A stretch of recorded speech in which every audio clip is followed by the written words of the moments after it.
Okay. Welcome committee members, liaisons, and members of the public to the Legal Services Trust Fund Commission Grant Eligibility and Support Committee meeting. Thank you for joining us.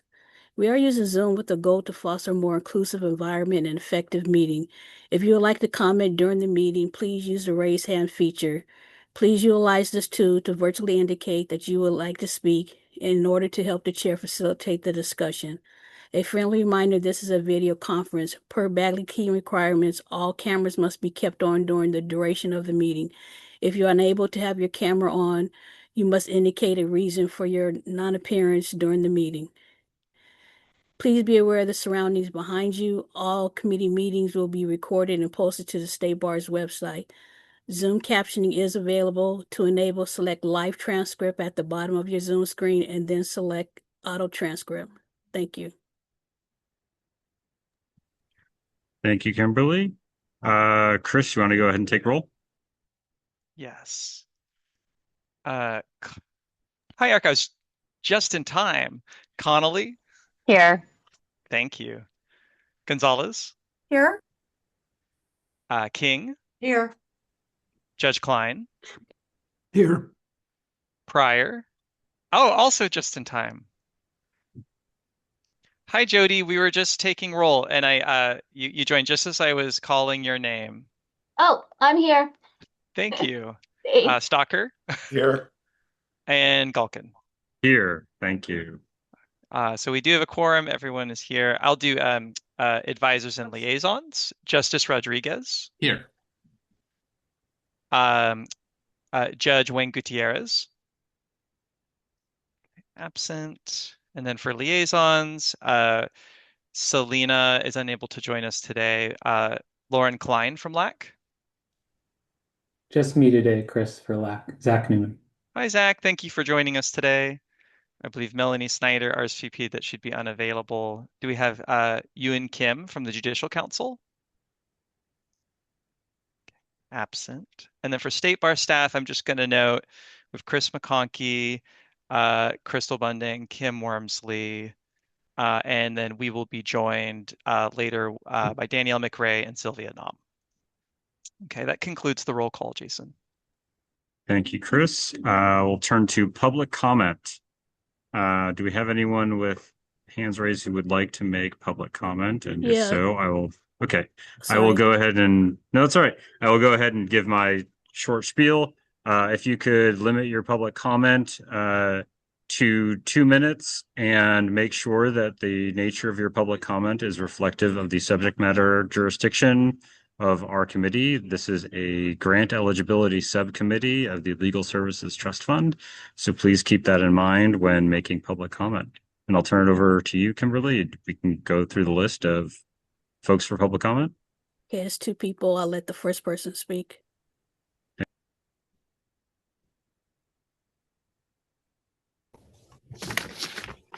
Good afternoon. My name is Kai On.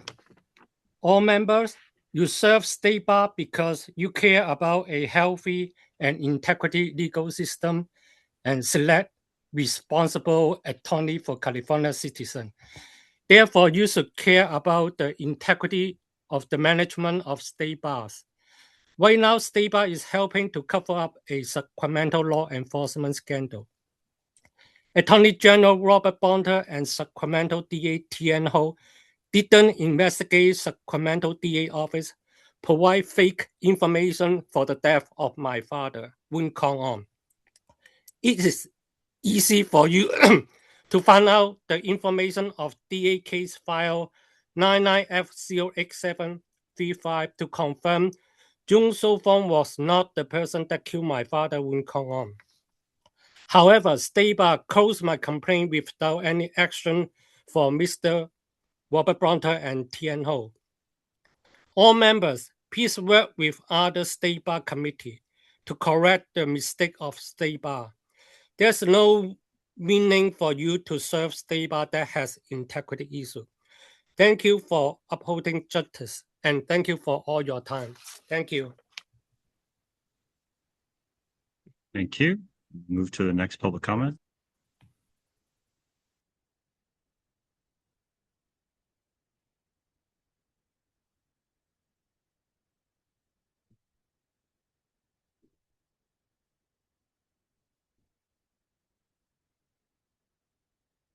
Hi, good afternoon, everybody. My name is Annabelle Sanchez, and I am the new Executive Director for Community Lawyers. I am here to answer any questions from the committee today. Although I am new to this role, I did want the committee to know that I have over 10 years of experience leading nonprofit programs and organizations. I definitely take not just myself as the executive director, but also our board of directors and our staff. We take the suggestions and the recommendations from the state bar very seriously, and we are diligently working to correct some of those programmatic errors that came, after our monitoring visit. If there are any questions from the committee members, I will be online to be able to answer them, and I thank you for just allowing me to speak. Thank you. Thank you for that. Anyone else? She was the last person. All right. With public comment over, I think we can move on to our agenda, starting with the chair's report. So thank you everyone again for joining. Appreciate that we're able to have a quorum to get started on time. Reminding everyone that the role of our subcommittee or our committee here, the Grant Eligibility and Support Subcommittee, is to ensure comprehensive oversight and support of grantee compliance across all Legal Services Trust Fund Commission grant programs, while maintaining consistent standards and promoting accountability. Just a heads up that we might wrap up ahead of schedule, but we have 4 important items to discuss today. Number 1 is a request to delegate authority to approve the 2026 Legal Aid Leaders Fellowship grant budgets, which the Legal Services Trust Fund Commission has done in past years to try to fill as many fellowship positions as possible. Number 2, approval of the 2024 Equal Access Fund grant budget deviations. These are deviations that staff found while closing out this grant. Number 3, approval of the 2025 quarters 3 and 4 budget modification and carryover requests. These are requests that arrive timely and which we handle on a quarterly basis. And finally, number 4, approval of State Bar staff recommendations for a QLSP grantee, Community Lawyers, Inc., which we just heard public comment from. With that wraps up my chair's oral report. I will turn it over to Chris McConkey to give staff report. Thank you, Jason. So for my staff report, I just have a few, maybe 4 or 5 items to report on briefly. So one is kind of like tying into what Jason was describing at the end there. So I wanted to flag for the committee that, and as you also heard at the November commission meeting, we've been seeing more findings from site visits with grantees, just more kind of some compliance issues. They're not all big compliance issues. Some of them are small, some of them are medium, some of them are large, but we're seeing sort of an uptick compared to previous years. And as you heard in November, we're also seeing more of some of the smaller grantees closing their doors. As you know, we had 2 programs that kind of wound down operations in the fall, Disability Rights Legal Center and also Elevate Community Center. So related to that, I wanted to give the committee a brief update on one program that the commission discussed at its meeting on November 7th, and that was the Center for Human Rights and Constitutional Law. As you may recall, the commission found them to be conditionally eligible for 2026 IOLTA and EAF funding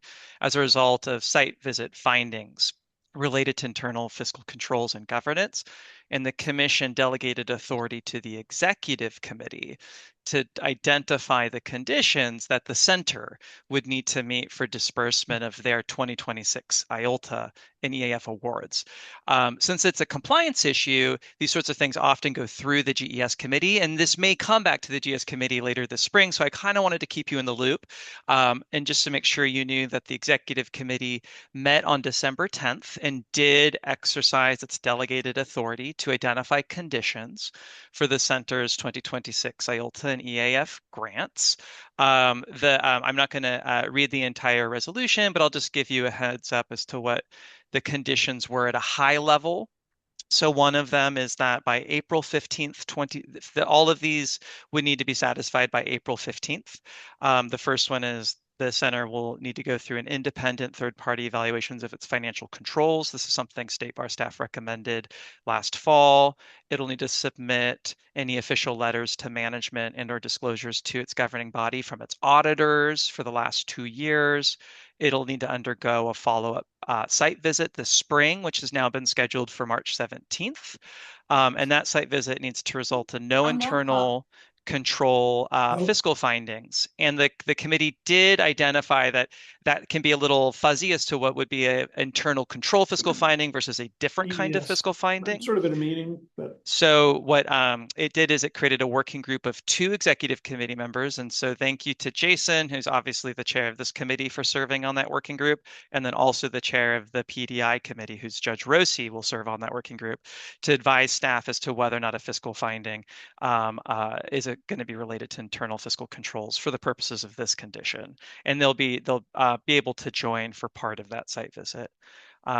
And then the center will need to engage a consultant to provide a corrective action plan addressing underlying root causes of their noncompliance and provide a training to their board on nonprofit governance best practices and comply with its bylaws and fill board vacancies. So the center attended the meeting and had the opportunity to make public comment on December 10th. So the committee got to hear from them. It was a robust discussion, and the committee set those conditions. So State Bar staff is working regularly with the center to make sure they understand the resolution, everything that we need to do to be able to advise them and provide them with technical assistance. And I just kind of gave you sort of a high level sense of what they're working towards. So that might come back to the committee later this spring, depending on the timing and the outcome of the site visit. So we just want to make sure you knew that work was in progress. Okay. Different program, different support center. We wanted to let you know that we just wrapped up our analysis for a fall site visit with a different support center and have sent our post-site visit monitoring report to them.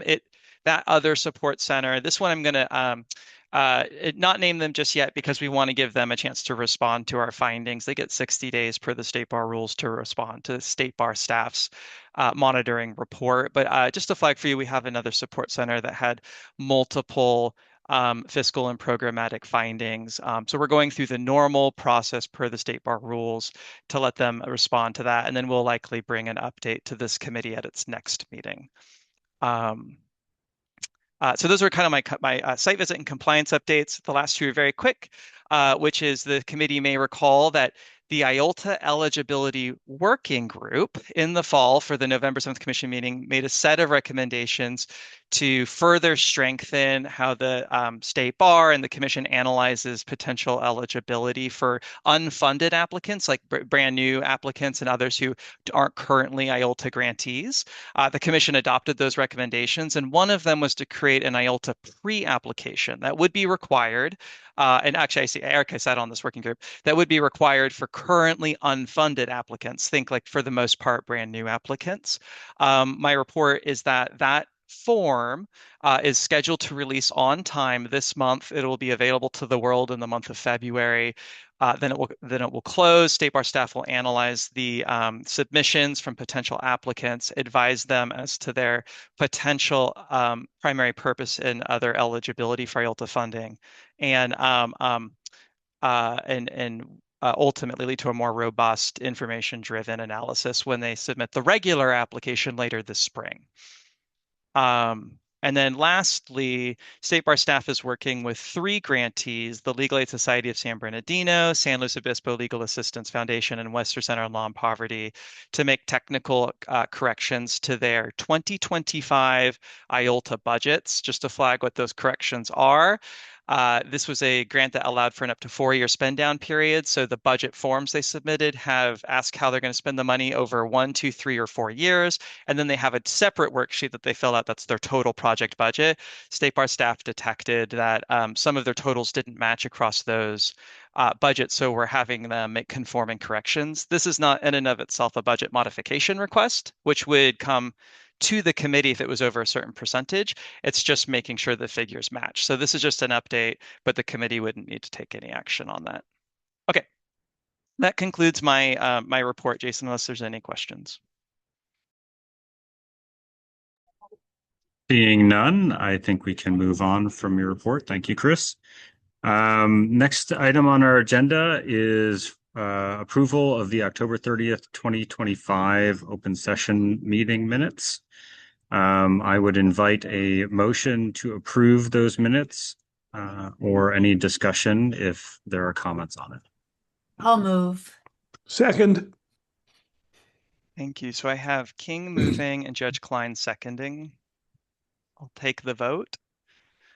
Connolly, Yes. Gonzalez, Yes. King, Yes. Judge Klein, Yes. Pryor, Yes. Stalker, Yes. and Gulkin. Yes. That's 7 yeses, 0 nos, 0 abstentions, 0 absents. So motion passes. Thank you. Moving on to our action agenda in business. We're going to move to 4.1, which is the request for delegation of authority to approve the 2026 Legal Aid Leaders Fellowship grant budgets. I believe Mara is here to present that. So Mara is actually out sick today, so I'm going to present in her absence. But it was a last minute change, so your materials do say Mara. Thank you. Yeah, no problem. Give me just a moment to share screen.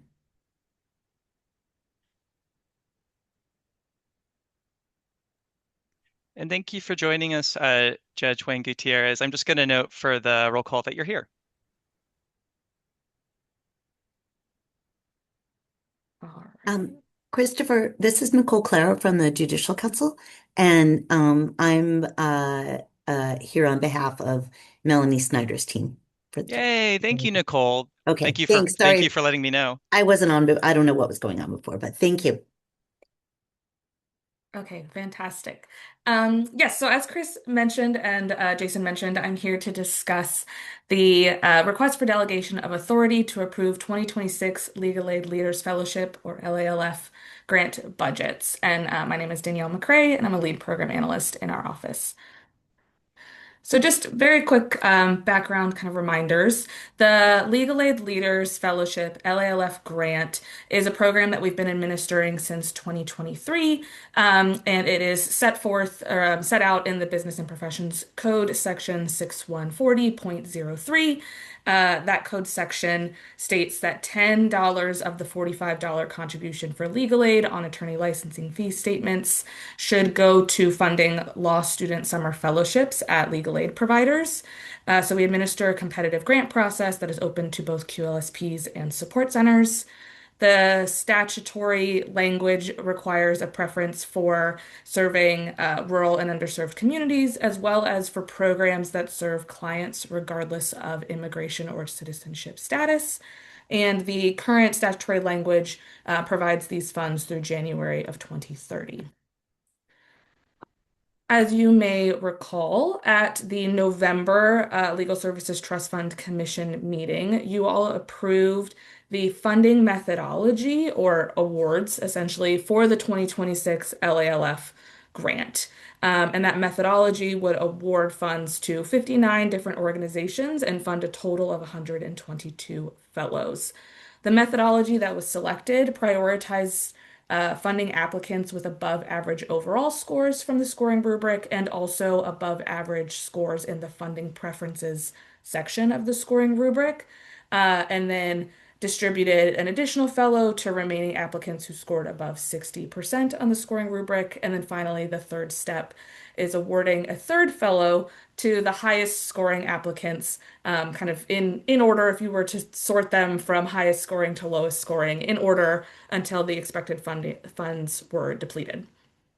This is an approach that maximizes awards based on top scoring applications and also the statutory priorities as set forth in the funding preferences section, while still providing at least some funding to all qualified applicants. There were only 2 applicants, those that scored below 60%, that did not receive funding based on this methodology. So that was done in the fall for the grant program that will start this summer. And the reason there's a little bit of a delay, you might recall, is so that the grant programs, grantees have several months to then identify and hire those summer fellows before the grant period starts in May. So that's what grantees are working on now. They have until mid-March to submit their budget confirmations, their budget forms, and until mid to late April to let us know who those summer fellows will be.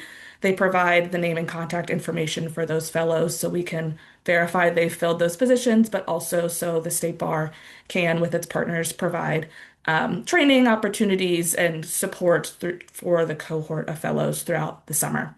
And really all of this kind of, budgets, fellow confirmations, all leads us up to being able to release grant agreements, which are our contracts between the State Bar and the grantees, to get those signed before the grant period begins May 1. So this timeline maximizes time for grantees to recruit and hire those fellows.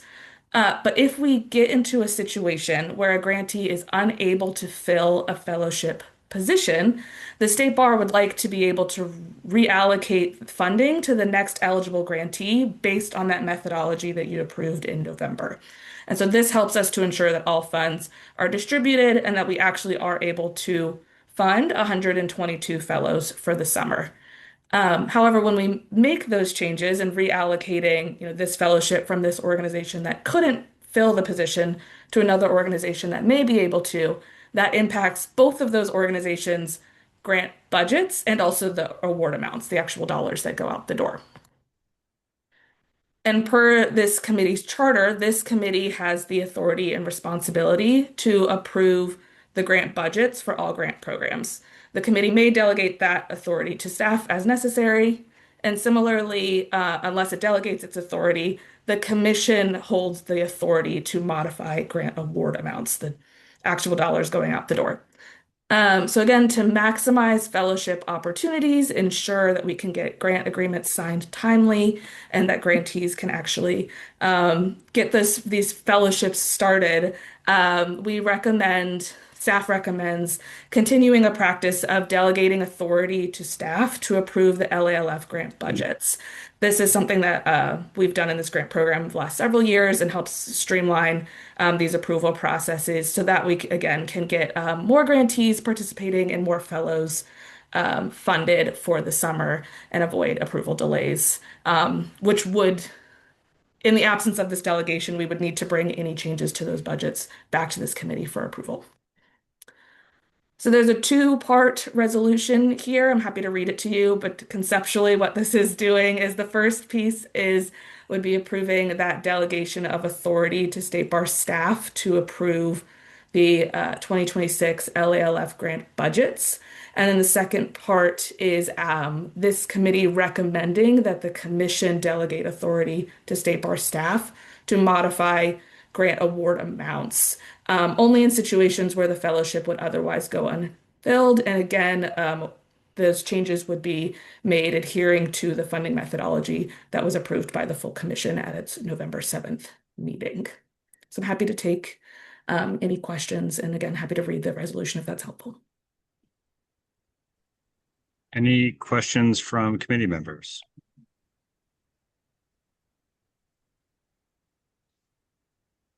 All right, move to adopt this resolution.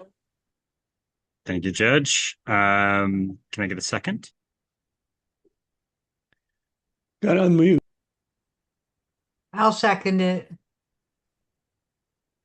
All right, we've got a first and second. Chris, you want to take roll? Yes. So I have Judge Wayne Gutierrez moving and Angie seconding. Connolly? Yes. Gonzalez? Can I Yes. interrupt? As an advisor, can I make that motion? Yeah, I'm not sure that Kim Wormsley's shaking her head. Crystal, Yeah. do you? Yeah, unfortunately, I believe the moving and the votes are just confined to the voting member. So I'll make a motion. Okay, Oh, thanks. good catch. All right. Well, thank you. You saved me, Judge Wayne Gutierrez, by catching that on your own. Okay. So I heard Judge Klein moving. Yes. You're Judge Klein, and Angie King still as the second. So I think we're on. Amazing. Connolly, Yes. Gonzalez, Yes. King, Yes. Judge Klein, Yes. Pryor, Yes. Stalker, Yes. and Gulkin. Yes. So that's 7 yeses, 0 nos, 0 abstentions. Motion passes. Great. Thank you, Danielle. Moving on to 4.2, approval of, oh, I got a hand up from Erica. All right. This is just a quick question. Like, not I'm fully in support of all of the last resolution, but just really quick, do we have like touch points throughout the summer with the recipients of the fellowships? I'm just curious, like kind of Yeah, what kind of oversight we do after they get the funds and stuff. And I sure. assumed we did, but I just wanted to 2 minute, like a quick check. Yep, absolutely. So historically, the State Bar has contracted with California Change Lawyers to provide a series of trainings to the fellows over the summer. I think it's 5 or 6 sessions. Mara would know better than I. I think it's 5 sessions at least, trainings with them, and at least 1 or 2 of those are required. And then we also do a pre and post fellowship survey of all the fellows regarding their experiences, their interest in a career in legal aid, both before and after the fellowship. And then in the post fellowship survey, it's also asking about their experience in the fellowship. What work did they actually do? Did they find it meaningful? I don't know if it's worded like that, but that's what it's getting at. So yes, there are several touch points with the fellows throughout the course of the summer, and both before and after the fellowship itself. Thank you. All right. Moving on to 4.2, approval of the 2024 Equal Access Fund grant budget deviations. Chris, I think you're carrying this one. All right, thank you. So for the very first committee meeting of the calendar year, the GES committee and its predecessor committees would evaluate and approve the deviations from the grants that ended in the previous calendar year. So we have certain grants that came to an end on December 31st. State Bar staff goes through and, sorry, this is from 2024. So this would be the post the carryover period for the 2024 EAF grants. But staff has now closed out these grants, and in closing them out, calculating front spent funds and the like, we check to see if maybe they deviated from their approved budget and forgot or didn't realize they needed to request permission. So this is a routine thing. It always is going to kind of come up for the GS committee at the beginning of the calendar year for previous years' grants. So these are not budget modification requests that are coming in during the grant period. This is a grant that has ended. So the State Bar rules require, as you know, that grantees request permission to deviate from their approved budgets during the grant period if it's over 10%. If it's between 10 and 25%, State Bar staff can approve that. If it's over 25%, it comes to the committee. They are encouraged to submit their requests as soon as they become aware of the need to modify. If the request comes in during the grant period, we call it a budget modification. If it comes in after, if the deviation is detected after the grant period, we call it a deviation. While State Bar staff can approve budget modification requests during the grant period that are between 10 and 25%. If it's a deviation, if the grantee kind of forgot to make the request, it actually goes, if it's over 10%, it goes straight to the committee. State Bar staff doesn't approve those.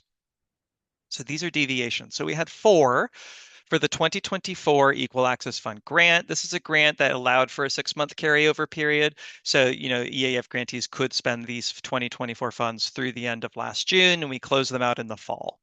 So the 4 from Affordable Housing Advocates, Betzetic, CRLA Inc., and USD School of Law Legal Clinics. State Bar staff does evaluate the reason the grantee forgot to submit a timely budget modification request, we evaluate that for reasonableness. Whenever we see these, we take into account what the sort of underlying nature was of the deviation, and we make a recommendation to the committee if we think the committee should kind of retroactively approve them. We found all 4 of these to be reasonable departures from the approved budget, and the underlying reasons that they kind of missed the opportunity to request it during the grant period to be reasonable. We typically see these reasons come up again and again. It usually has something to do with a change in fiscal staff that was monitoring the deviations. All of the underlying changes themselves were the result of sort of increasing services to clients, moving funding, spending from, say, admin to programs. Maybe in one example, a paralegal left, so they moved it from the personnel line of their budget to contract services to clients line of their budget because they hired a contract paralegal to fill that role. So the underlying nature of the changes were reasonable. State Bar staff recommends retroactively approving these deviations. This is the quick one. So I'll stop there and see if there's any questions about these 4 2024 EAF budget deviations.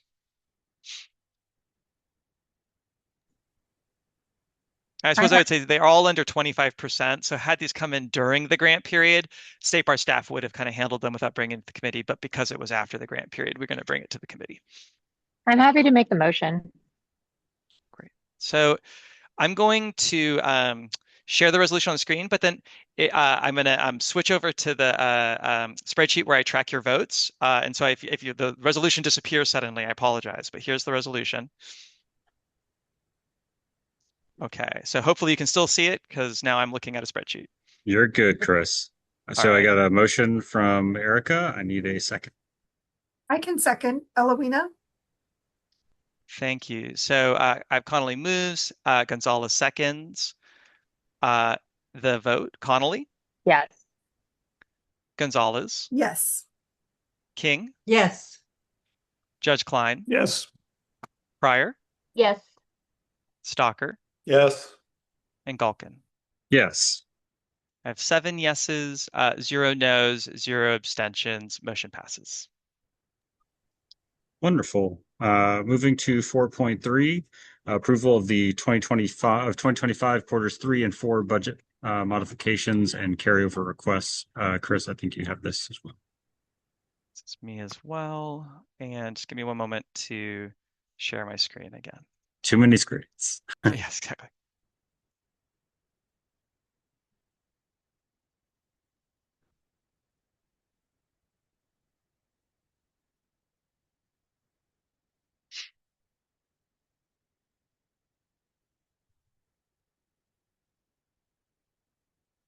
Okay, thank you for your patience. So you should see the slides in just a moment. Okay, this one's similar. So these are the requests that very similar. These are requests that came in timely. It was during the grant period. Sort of like the last item, this one includes a thing that the committee will consider at the start of each calendar year. So this is going to include, these are the more routine quarterly budget modification requests that come in and that we'll present to the committee as appropriate every quarter, but then also carryover requests. So carryover requests will always come in the last quarter or 2 of the calendar year, and the committee considers them its first meeting of the calendar year. So for the 2025 quarters 3 and 4, so that you can think July 1st onwards, budget modification requests and carryover requests. There's quite a few of these. This is sort of similar thresholds for the budget modification request and the carryover request. So State Bar staff can approve requests that are 10% or less are kind of self-approving for both carryovers and budget modifications. State Bar staff can approve requests between 10 and 25% for both carryovers and budget modifications. Over 25% comes to the committee. There's quite a few of these. This is normal, just because at the end of the calendar year, that's when the most grantees become aware of the need to modify their budgets and carry over funds. So that's why there's a higher volume than in past quarters. So these slides are going to just focus on the requests that were 25% or more of the total award. And it starts with the budget modification request, and then it has the carryover request towards the end. So these are in the materials. I won't go line by line, but I will just sort of flag. We have one from Legal Aid Society of San Bernardino and Youth Law Center for the 2025 Q4 quarter. Asian Law Caucus, Senior Advocacy Network, and Youth Law Center. And as you can see, and as the material stated in the grant column, these are for different grants. Some of them are the 2025 Additional Equal Access Fund grants. Some of them are the normal EAF. Some are IOLTA. For the carryover requests, we have Asian Law Caucus, California Indian Legal Services. Again, it's a combination of 2025 EAF, additional EAF, and IOLTA. I'm just going to flag for CILS, that's the bottom row. You'll see this request, the carryover percent has an asterisk next to it. That's just to designate it's over 50%, and I'll circle back to that in a second. Disability Rights Education Defense Fund, Elder Law and Advocacy, Family Violence Law Center. These are under 50%. Legal Aid Society of San Diego, for one of their two requests, it's over 50%. So the asterisk is just to designate that in the state bar rules, effective November, the commission has delegated authority to the committee to approve these, but it says that the commission will approve carryover requests exceeding 50% of the award in I think the phrasing is like extraordinary circumstances. Let me just go back and make sure I have that correct. Extraordinary circumstances, the second bullet point. So the reason that State Bar staff recommends approving these two requests that are exceeded 50% of the grant, that extraordinary circumstances exist here, is both of these. So you'll see for California Indian Legal Services and for Legal Aid Society of San Diego are for the 2025 Additional Equal Access Fund grant. And as you may recall, this was a special session of the legislature funded award that had very specific purposes that would protect Californians from actual or potential, federal actions. These funds, through no delay or fault whatsoever of the grantees, actually did not really come in from a cash flow perspective until very late spring. The State Bar California Judicial Council needed to go through its normal contracting processes before these funds could be made available, and there was a delay of several months before these funds actually reached the grantees. It was because of that delay that these two grantees are requesting to carry forward more than 50% of their additional EAF award. There was nothing they could have done to avoid that. So State Bar staff does support these requests. The idea being that these funds, the legislature and the governor's office wanted these funds to be available to protect Californians, and we don't want to disadvantage them because of a contracting delay. Okay, I didn't mean to go to the resolution so quickly, but just see if we've evaluated these requests for reasonableness. We do recommend that the committee approve them all, these carryovers and budget modifications that came in quarters 3 and 4 of last calendar year. If there are any questions? So I'll go to the resolution because this one's a longer one. I forgot to mention that there were let's see, 1, 2, 3 requests that exceeded the spending ratios, the recommended spending ratios of at least 75% spending on personnel lines of the budget and at least 75% spending on the program line of the budget. We do recommend approving those departures for Asian Law Caucus's 2025 Additional EAF grant, Senior Advocacy Network's 2025 EAF grant, and Youth Law Center's 2025 Interest on Lawyers' Trust Accounts grant. As the materials that we posted for today's meeting describe, we found that those departures to be reasonable, largely moving funding and spending towards services and away from things like admin and non-personnel lines.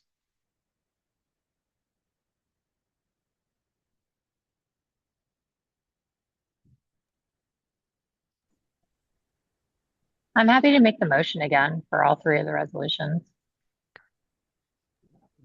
Thank you, Erica. Go back to my spreadsheet. I'm happy to second the motions. Okay, so I have Connolly moving and Judge Klein seconding. I'll do the vote. Connolly? Yes. Gonzalez? Yes. King? Yes. Judge Klein? Yes. Pryor? Yes. Stalker? Yes. And Gulkin? Yes, I have to abstain as to Legal Aid Society of San Bernardino.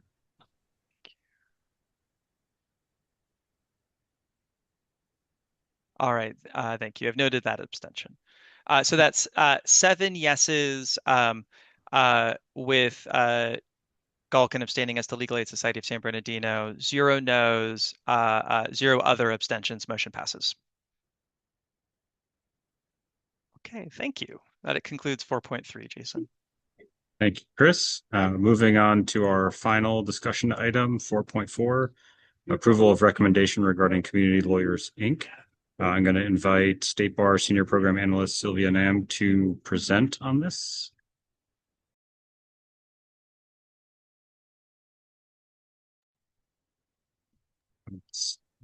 Let's see, we might need to promote Sylvia. I can do that. And we'll just give her a moment to accept. There's Sylvia. Hi, Sylvia. Hi, how are you? I'm good, thanks. Welcome. Thank you so much. Give me 1 second as I orient my screen.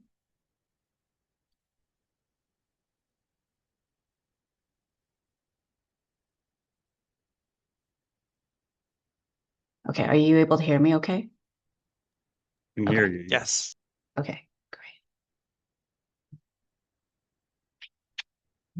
So hi, everyone. I will be presenting on item 4.4. Give me 1 second. I have an echo. Feel free to take a moment if you'd like Sylvia to resolve that. I'll just say we can't hear your echo. But I understand that it would be annoying if you could hear it. Give me 1 second.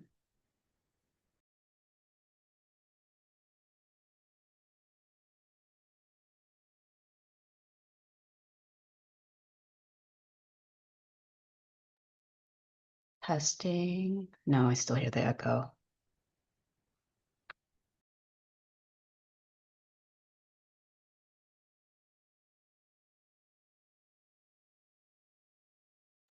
Testing. No echo. And then, Sylvia, if you like, I could. This is not to rush you, but I could start this agenda item if you wanted. If you needed a moment to like log back out and rejoin. It could just be maybe like rejoining. We'll fix it. Sure. Why don't I do that? Okay, I'm gonna hop out and I'll come back in. Wonderful. And then maybe Kim, if you see Sylvia rejoin, you can promote her. And I'll just get us started on this one. So for this one, we don't have slides. This is, but we did post a memo. We do have a resolution for you for this item. So what the GES committee's charter says is that it's this committee that will help State Bar staff analyze and make recommendations to the full commission with respect to grantees' awards if there's compliance issues. So what we contemplate is that if there's significant compliance issues that come out of a site visit, we will, time permitting and depending on in consultation with the committee chairs, most likely bring it to this committee for further review and potential recommendations to the full commission. So we do have a program with whom we did a site visit in the fall, Community Lawyers Incorporated. Their ED kindly joined and made a public comment, and I believe is likely still in the attendee pool. They had some site visit findings that Sylvia can describe related to their practices and staffing capacity to supervise pro bono legal services that they facilitate for their clients. We analyzed that as part of the site visit. We sent them a site visit letter in the fall. They had 60 days to reply to it. We've reviewed their responses. We actually had some follow-up conversations with them. And after that analytical process, have felt it appropriate to bring to the committee our current analyses and recommendations. What I'll start by saying is just a little in the way of background for Community Lawyers Incorporated is they're one of the commission's smaller grantees. They're located in and largely serve Compton, California, in Los Angeles County. And while they do take and historically have taken some cases for in-house representation, they largely rely on what we call a pro bono delivery model. So they historically, as far back as being a commission grantee goes, a few years, they've historically used pro bono attorneys with with significant experience in their relevant area, their respective areas of law, to deliver counsel and advice and other limited scope legal services through regular legal clinics, with some exceptions. We know that their staff have taken some cases for full scope representation historically, and in-house representation, but largely they lean a lot on that kind of pro bono model. Their staffing, while being a commission grantee, has always been rather limited, and I can pull up their staffing figures. They're in the memo, and Sylvia has them probably memorized at this point. Have always sort of um, raise the question for state bar staff periodically when reviewing their IELTS application, if they have the staffing bandwidth to administer all of the administrative functions of a nonprofit and effectively supervise the pro bono attorneys and make sure that the services that they're providing to CLI's clients are appropriate.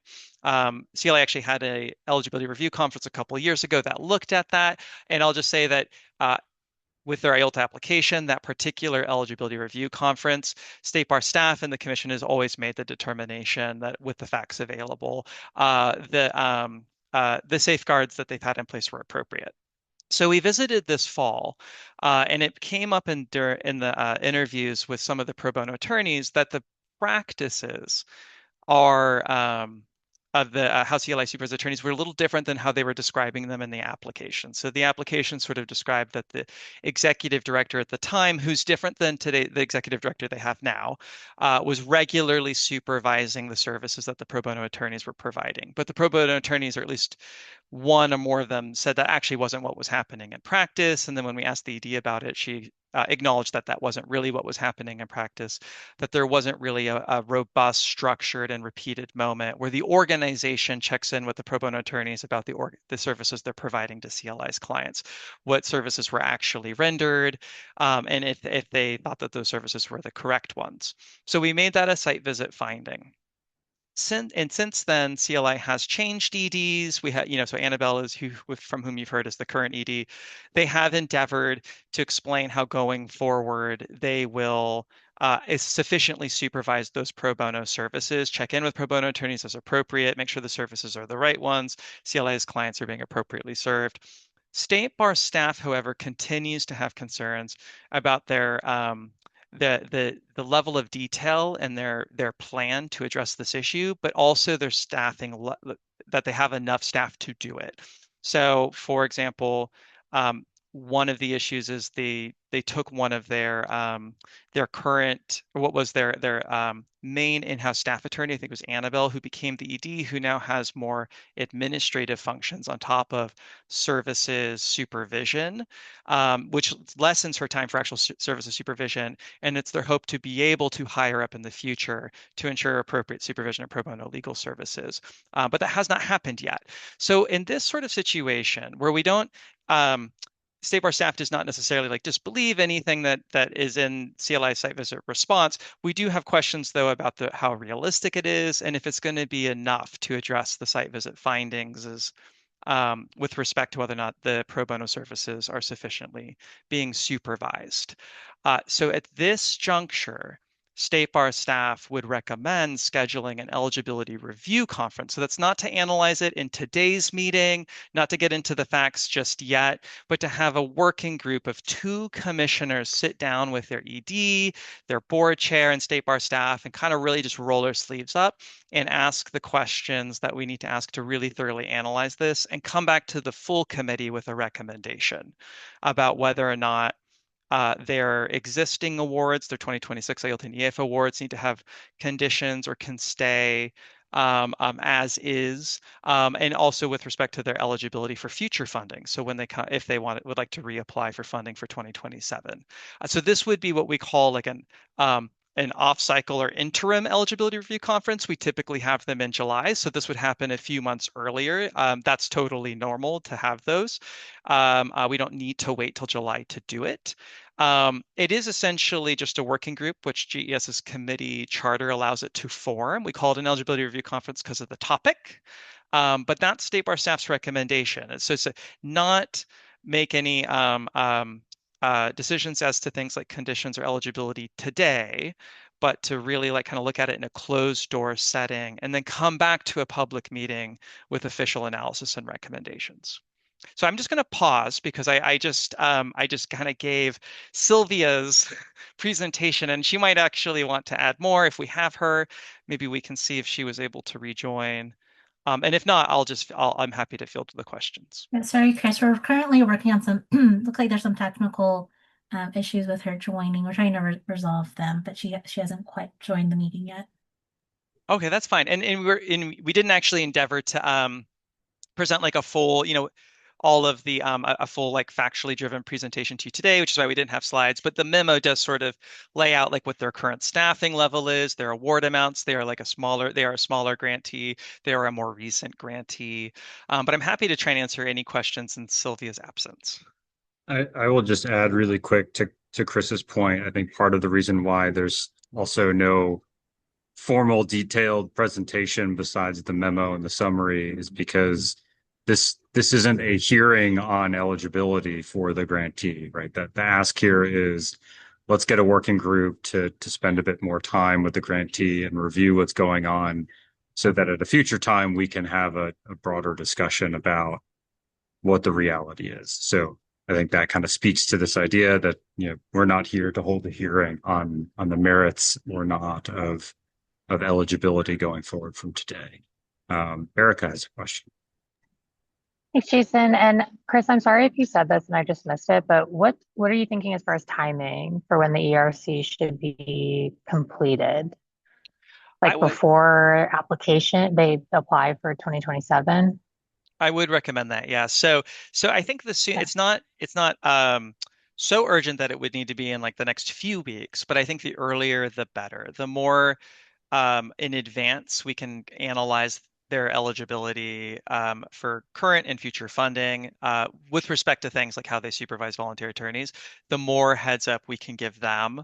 The earlier, if it becomes appropriate to put conditions on their current awards, for instance, we'd want to do that sooner rather than later. But then the more heads up we can give them, the better for when they go to reapply in April and May. So I'm thinking like it would, February would be ideal, probably.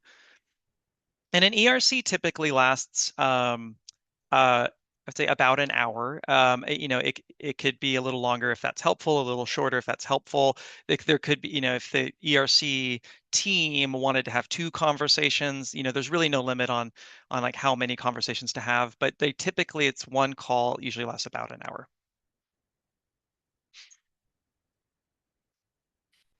And sorry, just to confirm, so then the idea would be the ERC would bring the working group at the ERC would bring recommendations back to which month's GES? I assume you come to GES before going up to the commission. That's correct. And I'm contemplating, and Jason, I would need to confer with you about this, but I'm contemplating actually moving up the GES committee's May meeting, which is already before the commission meeting, but moving it up even earlier to minimize the delay. Or if it's maybe, Jason, your preference, we could schedule like a shorter April meeting. And we might actually have a couple of other compliance issues that could benefit from coming back to GES a little earlier. There was the one I mentioned in my staff report at the beginning where I didn't give you the name, but there was a different support center that had some issues on their site visit. If we scheduled like an April meeting, we could bring that to the committee a little sooner. But currently it would go to GES in May. Yeah, I think to Chris's point, I mean, we've discussed this as a committee before. We grapple with trying to give our grantees adequate time to be engaged and respond and not, surprise them, but also make sure that the committee can take action if action is required or justified or appropriate in a timely manner so that it doesn't get kind of too far down the road. And now we're dealing with trying to, pull funds back or, all that happens. So I think it's a balancing act that as a new committee with trying to go to quarterly, we're still working on. But yeah, Chris, we can talk about whether an April meeting or moving up the May meeting or whatever, like we can adapt around that timeline to figure out what's suited given what our agenda would be. And one of the nice things about an ERC is it does allow for like two commissioners to meet with the program and in a meeting that's not publicly broadcasted live and recorded, and it can allow for a more intimate conversation, but it will eventually have to come back to the committee, which will be in a public meeting. But by then, like Jason was saying, no surprises, everyone's ready, and the analysis is very like tight. I think that's a good time, based on Chris's comment, to invite any committee members that would be interested in volunteering as one of our two to be part of such an ERC or working group, assuming we have a consensus to do one.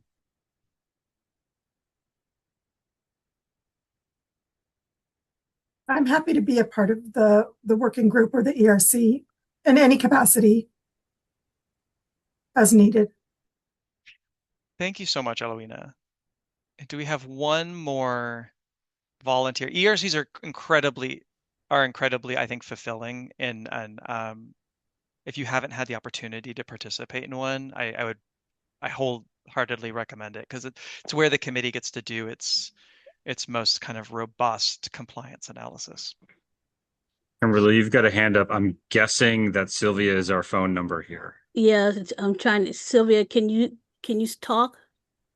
I'm here. Can you hear me? Yes. Great. Sylvia, is there anything you'd like to add to our discussion? I know you've been kind of dealing with technical difficulty. Yes, I believe, based on the updates that I got from my colleague, that Chris covered everything. So thank you, Chris. And if there's any questions I can answer, I'm happy to answer them. I did my best, Sylvia, to share your amazing analysis and recommendations from your memo. No, I'm sure you did. Thank you, Chris. Erica, go ahead. Great. I'll just echo Chris's point. I've done several ERCs. I think they're really valuable. If no one else is available, I can be helpful on this, but I highly encourage like newer commissioners to try this. I think it is a really good opportunity to like meet with members, and I think this makes a lot of sense. Well, I just want to confirm, in reading the memo, there's no concerns about malfeasance or anything like that. This is more about a supervision issue, right? Not speaking for Sylvia, so Sylvia, feel free to weigh in on this as well.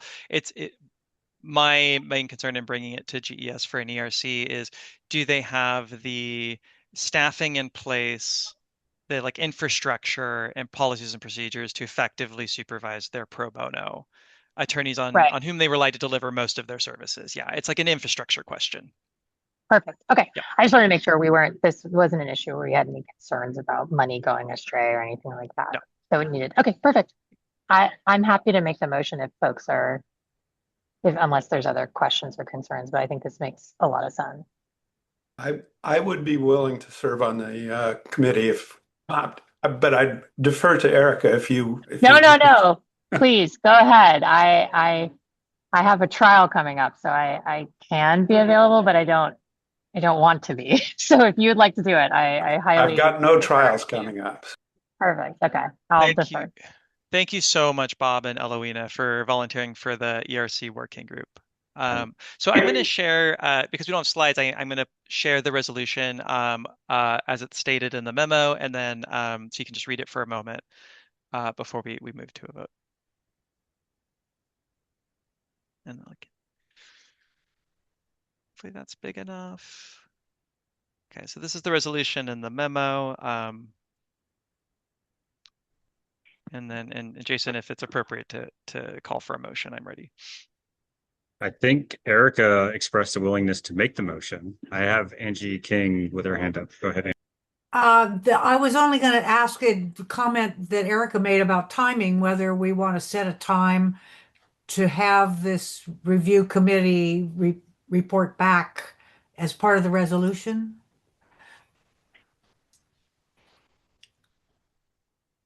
So the next committee meeting, the GS committee meeting, is because the next committee meeting is in May, and I think, Jason, I might want to move it up, but I don't know for sure yet or when. Like probably to April if we moved it up. I hesitate to recommend putting it in the resolution just because we may, Jason may want to agenda or schedule it for like earlier or later. Well, it doesn't have to be a date certain, but just for instance, the next committee meeting or the committee meeting that happens before some other committee, set some sort of parameter. Or not. I mean, I'm fine with that friendly amendment. You could just put at the end, we'll hold an eligibility review conference to assess blah, blah, blah prior to DES's next meeting. Unless you, Chris or Jason, have concerns that we could get it done before the next meeting. I don't have concerns about that. Okay.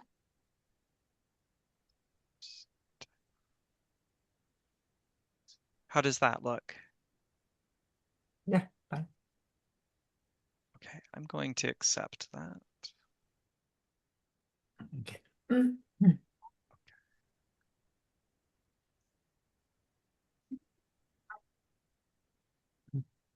So I'm happy to make the motion with that friendly amendment. I'll second it. Thank you. So I have Erica moving and Angie seconding.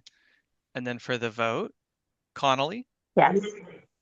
Gonzalez? Yes. King? Yes. Judge Klein? Yes. Pryor? Yes. Stalker? Yes. Galkin? Yes. That's 7 yeses, 0 no's, 0 abstentions. Motion passes. And a big thank you again to Bob and Eloina for volunteering for the ERC working group. And that concludes 4.4, Jason, and I think all of staff's items. Wonderful. All right. Well, with that, I think we're ready to adjourn the meeting. Thank you, everyone, for your timely participation. And your time is appreciated. And thanks for staff for all your hard work. I'll just put a plug in. We have our next big in-person commission meeting in March. And so highly encourage everyone to come. I think it'll be a lot of fun. We have some like really interesting things coming up. Sorry, Jason, to hijack, but just not at all. I think it's fun when we all meet in person and Catherine and I have been working with staff and we have, I think, some really interesting things to talk about. That'll be really engaging. I'm really disappointed that I won't be there, but man, I agree. Yeah, I'm bummed, but I saw the conflict and I was really bummed when I saw it. So next time. All right. Well, Anyway, thank you, that's all I have to everyone. say. Thanks. Well, thank you, everybody. It's nice to see you. Have a wonderful afternoon. Have a great week. Thanks. Bye.